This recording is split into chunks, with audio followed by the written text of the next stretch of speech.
SRSP project LMD project ఉన్నప్పటికీ కూడా 24 లక్షల ఎకరాలకు నీళ్లు అందించాల్సినటువంటి ఆ ప్రాజెక్టు ఎన్నడూ కూడా కడుపు నిండా నీళ్లు అందించలేదు. కేవలం 10 లక్షలు 12 లక్షల ఎకరాలకు మాత్రమే నీళ్లు అందించేది. హుజురాబాద్ దాటి వరంగల్ తాగునీళ్ల కోసం కూడా కష్టం ఉండే. తెలంగాణ ఉద్యమ పుట్టుక నీళ్ల కోసం, నిధుల కోసం, స్వయం పాలన కోసమే ఉన్నటువంటిది కాబట్టి, తెలంగాణ బోర్లు వేసి బోర్ల పడ్డది కాబట్టి, బావులు తవ్వి బండబడితే బతుకులే బండబారిపోయిన తెలంగాణ కాబట్టి, నోటి కాడికొచ్చిన బుక్క ఒక్కొక్కసారి ఒక తడి లేక 2 తల్లి లేక ఎండిపోతున్నటువంటి సందర్భం కాబట్టి, ఇగో ఈ కాగితాలకే పరిమితమైన ఎస్ఆర్ఎస్పి ప్రాజెక్టు ఆయకట్టు స్థిరీకరించాలి, తెలంగాణ రైతాంగానికి 2 పంటలు నీళ్ళు అనేటువంటి ఆలోచన అన్నాడు చేసిన దాంట్లో నేను కూడా ఉన్నా. కానీ ఇవాళ రేవంత్ రెడ్డి గారు ఆయన అంటున్న మాట ఏంటంటే, మేడిగడ్డ కూలిపోయింది, అన్నారం సుందిలా పనికిరాదని చెప్పి ఎన్డీఎస్ఏ చెప్పిందని చెప్పి మాట్లాడుతున్నాడు. నేను ఒకటే ముఖ్యమంత్రి రేవంత్ రెడ్డి గుర్తు చేయదలుచుకున్నా, ఎన్డీఎస్ఏ చెప్పిందని చెప్తున్నావు కానీ మరి తెలంగాణలో ఉన్నటువంటి అనేక మంది ఇంజనీర్లు కావచ్చు, నిష్ణాతులు కావచ్చు, వాళ్ళతో ఇంటరాక్ట్ అయ్యి మరి ఇంత గంభీరమైన సమస్య దీన్ని పరిష్కరించినటువంటి సోయి మాత్రం ఆయన లేకుండా పోవడం బాధ అనిపించిన అంశం. ఎంత మేరకు నిందించే ప్రయత్నం చేయడం, బుకాయించే ప్రయత్నం చేయడం, తప్పించుకునే ప్రయత్నం చేయడం, తద్వారా తెలంగాణ రైతుల కళ్ళల్లో మట్టి కొట్టే ప్రయత్నం చేసింది తప్ప ఇవాళ తెలంగాణ కాంటెస్ట్లో ఆలోచించిన పాపన పోలేదు. ఈయన ఇవాళ ముఖ్యమంత్రిగా నేను అడుగుతున్నా, రేవంత్ రెడ్డి గారు నన్ను కూడా చాలా రకాల మాట్లాడినావు, ఆ కూలకు నేనేం బాధపడతలేను. కానీ ఒక్కటి మాత్రం గుర్తు చేస్తున్నా, సమైక్య రాష్ట్రంగా ఉన్ననాడు మాలాంటి వాళ్ళం ఎంత మాట్లాడినా కూడా సమీనతో సమాధానం చెప్పేదాని ముఖ్యమంత్రులు తప్ప ఫిల్తీ లాంగ్వేజ్లో మాట్లాడే సందర్భం చాలా తక్కువ. ఒకసారి రాజేంద్ర నీ తలకాయ ఎక్కడ పెట్టుకుంటామంటే ఒక మాట తప్ప ఏనాడు కూడా మమ్మల్ని తొలినాటి సందర్భం లేదు. కానీ దుఃఖం వస్తుంది, బాధ వస్తుంది. 14 ఏళ్ళు కాన్స్టాంట్గా తెలంగాణ కోసం కొట్లాడి రాష్ట్రాన్ని తెచ్చుకున్న తర్వాత ఇవాళ మన రాష్ట్ర ముఖ్యమంత్రులు ఇట్లాంటి భాష మాట్లాడడం అటువంటిది యావత్ తెలంగాణ ప్రజానికాన్ని కుంగదీస్తున్నటువంటి విషయం మీరు మర్చిపోకండి. ఇవాళ ఏమనకపోవచ్చు, నీ చేతిలో అధికారం ఉందని చెప్పి ఇవాళ నీకు వ్యతిరేకంగా మాట్లాడకపోవచ్చు, నీకు వ్యతిరేకంగా యూట్యూబ్లో చూపించకపోవచ్చు, నీకు వ్యతిరేకంగా పేపర్ రాయకపోవచ్చు. కానీ దేనికి భయపడకుండా విరవకుండా సందర్భం వచ్చినప్పుడు కర్రు కాల్చి వాత పెట్టగలిగే శక్తి సత్తా తెలంగాణ ప్రజానికానికి ఉంటుంది. తప్పకుండా ఆ గుణపాఠం నీకు చెప్తారని చెప్పి హెచ్చరిస్తా ఉన్నా. ఇవాళ సబ్జెక్టుకి వస్తే మేము ఏమంటున్నాం, ఎల్ నినో ఏదైతే వచ్చిందంటున్నారో ఇది భయంకరమైనటువంటి కరువు వచ్చేటువంటి ఆస్కారం ఉందని చెప్పి మనం మాత్రమే చెప్పట్లేదు. అమెరికాలో ఉన్నటువంటి పర్యావరణ శాస్త్రవేత్తలు కావచ్చు, వాళ్ళు చెప్తున్న మాట ఏంటంటే చాలా భయంకరంగా ఉండబోతుందని చెప్పి మీకు తెలుసు. ఇవాళ వర్షాలు పడితే 2,80,000 మెట్రిక్ టన్ 80 లక్షల మెట్రిక్ టన్నుల ధాన్యం పడిందని చెప్తున్నారు కదా. ఎక్కడ కూడా ఇవాళ గుర్తలేవు. ఒకసారి పత్తి విత్తనాలు ఎండిపోయినాయి,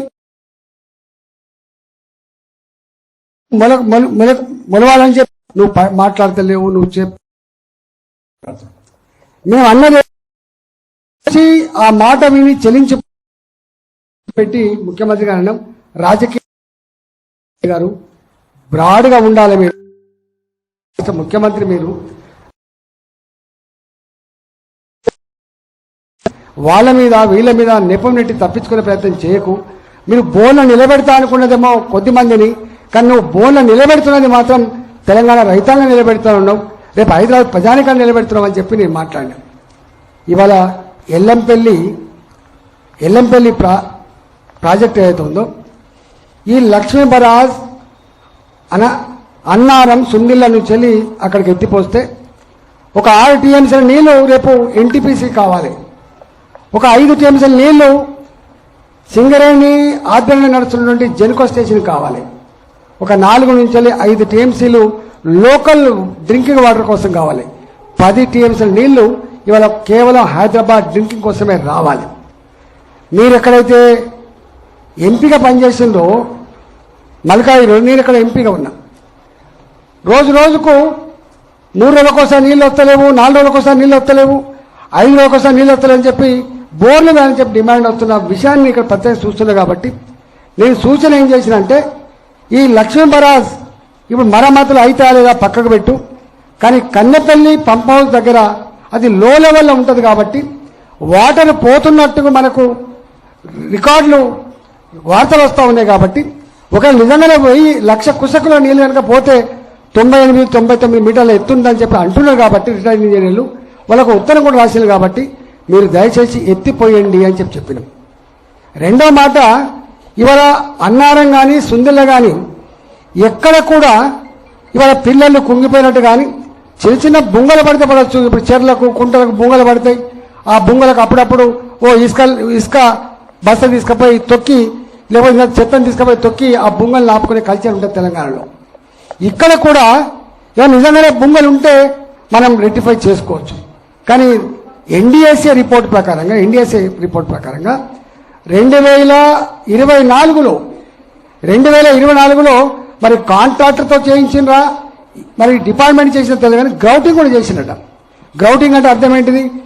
గ్రౌటింగ్ టెక్నాలజీ అర్థం ఏంటంటే ఎక్కడైనా లీకేజ్ కనుక ఉంటే ఒక దగ్గర నుంచి ఫోర్స్ తోటి సిమెంటో లేకపోతే పంపితే అదంతా లీకేజ్ ఎక్కడెక్కడైతే ఉన్నాయో అక్కడక్కడ ఆగిపోయే టెక్నాలజీ గ్రౌటింగ్ టెక్నాలజీ. ఇవాళ సుందిల్లా అన్నారం రెండింటిని కూడా గ్రౌటింగ్ చేసినట్టుగా రిపోర్ట్లు ఉన్నాయి ఇక్కడ. కాబట్టి ఇప్పుడు ఎన్డీఎస్ఏ ఏం చెప్పింది పక్కకు పెడితే ఇవాళ 2 ప్రాజెక్టులు గ్రౌటింగ్ చేసిన ఉన్నాయి. కాబట్టి ఇవాళ ఇక్కడ ఎల్నినో వల్ల మొత్తం కరువు తాండవిస్తూ ఉంది. కాబట్టి ఇంత ఎమర్జెన్సీ పరిస్థితుల్లో కూడా ప్రభుత్వం వెంటనే సమీక్ష చేసుకొని ఎట్లా దీన్ని అధిగమించాలి, ఎట్లా నీళ్ళు తెచ్చుకోవాలని ఆలోచన చేయాలి. కానీ ఇవాళ అజ్ఞానంతో నేను ఎన్డీఎస్ఏ దగ్గర పోయి మరి మాకు కరువు వస్తూ ఉంది, ఎల్నినో వస్తూ ఉంది, మరి దీన్ని ఇప్పుడున్న పరిస్థితి ఎట్లా అధిగమించాలనో అడిగినావా అని చెప్పి అడుగుతాను. పాలకుడిగా ఎప్పుడు కూడా పాలకుడిగా ఎంత బాధ్యతగా ఉండాలంటే, నేను కూడా 25 ఏళ్ళు పనిచేసిన, ఇవాళ కేంద్రంలో ప్రధానమంత్రి గారు పనిచేస్తూ ఉన్నారు. నేను ఆరోగ్య శాఖ మంత్రిగా పనిచేసిన. నేను ఆరోగ్య శాఖ మంత్రిగా పనిచేసినప్పుడు కరోనా వచ్చినప్పుడు చైనా 30 రోజులలో 1000 పడకల ఆసుపత్రి నిర్మాణం చేసింది.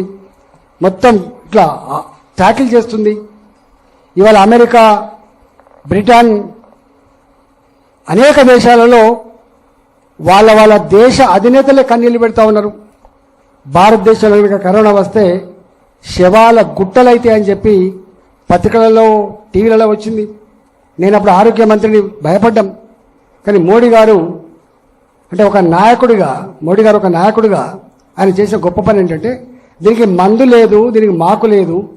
ఇప్పుడున్న ఈ పరిస్థితులలో ధైర్యం చెప్పడమే మన కర్తవ్యం అని చెప్పి ధైర్యం చెప్పి మిగతా అన్ని కార్యక్రమాలు నిర్వహించి ఆయన ఒక గొప్ప పని చేసిండు.